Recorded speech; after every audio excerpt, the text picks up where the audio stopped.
For a long time, the Galactic Council had thought itself the apex of civilization, an alliance of older species, connected by technology transferred through centuries of diplomacy, with strict etiquette.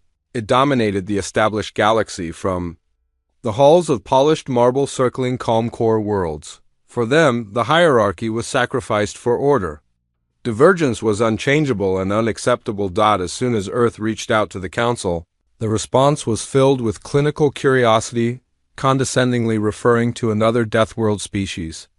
Explosive and violent, but maybe trainable, they kept a close eye on rights only. A place at the table was unimaginable. Yet humanity did not respond as anticipated. There was no demand for land or prestige. Instead, they listened, studied, and absorbed everything like sponges. Council members, in private, ridiculed their zeal. A species from a globe with variable temperatures, high pressure, and ongoing geological instability? Obviously, whatever sophistication they had was borrowed. Simple plate, was the consensus. Keep them talking, and, if needed, remind them of their place. Earth scientists discussed advancements in medicine. Their ambassadors moved freely through the Council's channels. They came in unarmed humility, honored cultural limits, provided assistance in times of need, and exercised restraint. Even when provoked, certain juvenile species admired their flexibility.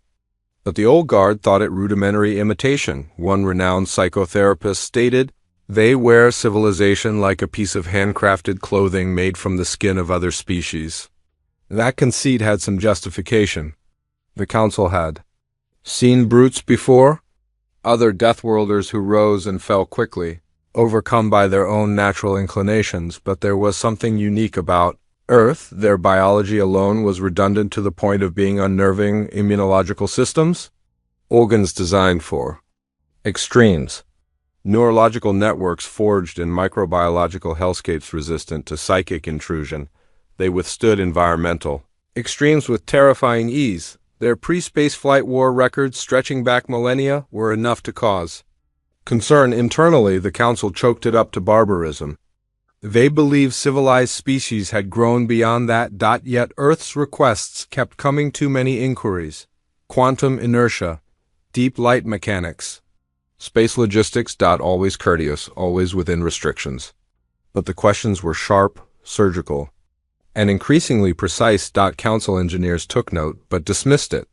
No automated Dyson spheres, they said, no battle moons. Evidence of constraint, they argued.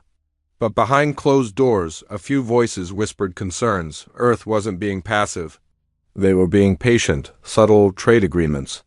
Terran companies expanding into cultural exports and resource routes across the frontier, joint military exercises. Terran units demonstrating adaptability and eerie silence beneath pressure. Still, the Council tightened protocols. Limited Earth's diplomatic rights. Restricted access to high-quality data, proposed fleet caps. Humanity did not object. No outbursts, no ultimatums. Just silence and smiles. Some species found the quiet unsettling. Some called it a bluff. Others saw it as surrender, but what they couldn't see, they couldn't understand. Patience on a death world isn't weakness.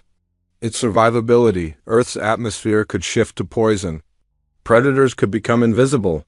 Cities could vanish overnight. Half of humanity survived, not through strength, but through adaptability and resolve. They didn't burn hot.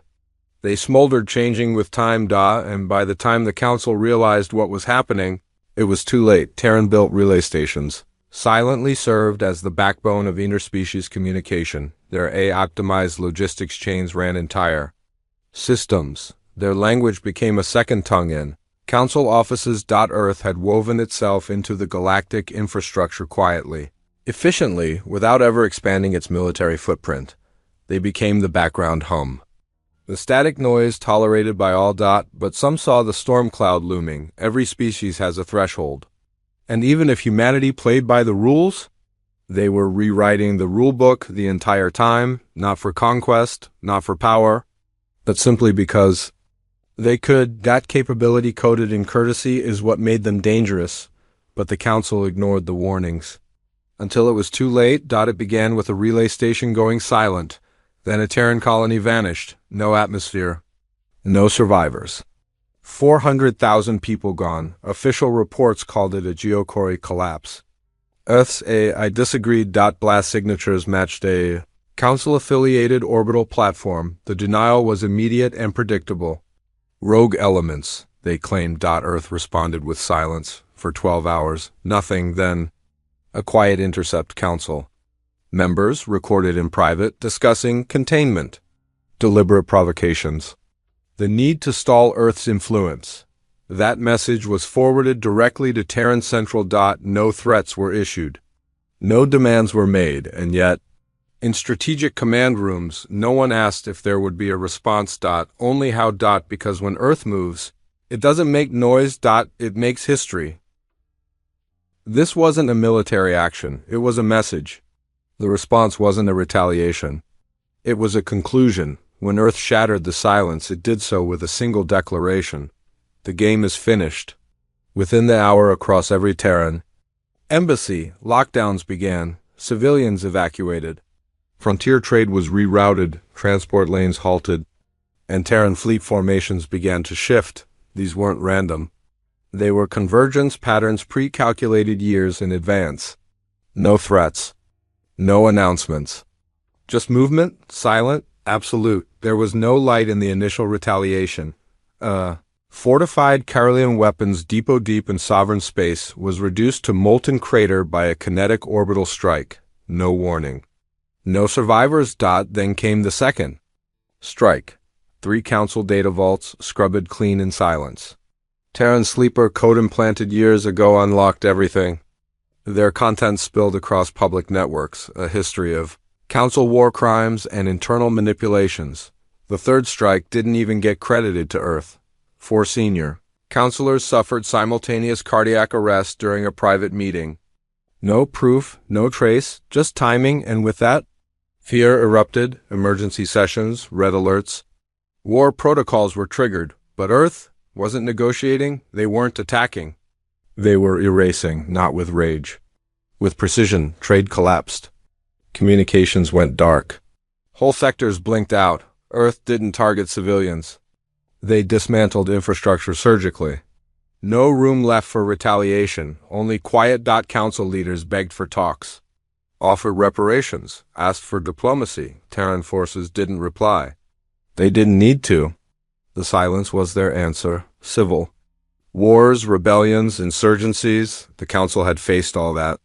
But never this, never an enemy who simply refused to speak, refused to explain. And what terrified them most wasn't the damage. It was Terran efficiency. No dramatics, no grand proclamations, only cold, final action. This was an emotional decision. It was a contingency. Filed away long ago, military analysts realized too late that Earth had never built fleets for show. Each ship was a tool, each station a node, each system wired to trigger, and when triggered, nothing could stop it. Attempts to disrupt. Protocols failed, communications with Terra went silent. Even psionics couldn't detect them. Earth disappeared from the psychic map. Their fleets carved the stars like scalpels. And after 13 days of ruin, a single message arrived, not a threat, not a request. An inscription etched into the ruins of a Council archive world. You ended the talking, we ended the deception. Silence had never carried such weight. It wasn't absence. It was the void left when assumptions die. Within weeks, supply chains were broken.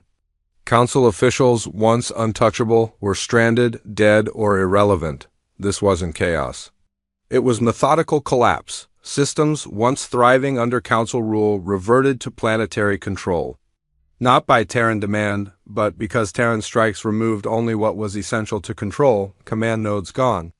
Governance forced by necessity. For centuries, the Council believed power came from superweapons, from fleets so massive they could blot out stars. Earth knew better, destroy only what matters. Let the rest collapse. A single relay removed from Sector 12 and 62 dependent colonies lost power, not through violence, but because navigation failed. Because food stopped arriving. Because no one knew what to do next. Terran strategy wasn't taught in Council war colleges. No marching flags, No psychological bluffs. Just cold, unstoppable erosion. Every Terran move rewrote the doctrine. Council fleets scrambled to respond but pursued shadows. Earth's ships didn't follow predictable arcs. They didn't hold territory. They rendered it irrelevant. Veterans who had survived 1,000 battles now feared in silence. Not because of what Earth shouted, but because of what it didn't. Council. Command centers tried to regain control. Too late, banking froze, orbital AI collapsed into glitches. Strange anomalies traced back. To Terran code, they had infected everything, years ago. And the infection never stopped. Intel officers vanished. Stockpiles failed. Fleet coordination collapsed, interrupted by false signals, ghost fleets, holograms, perfect decoys.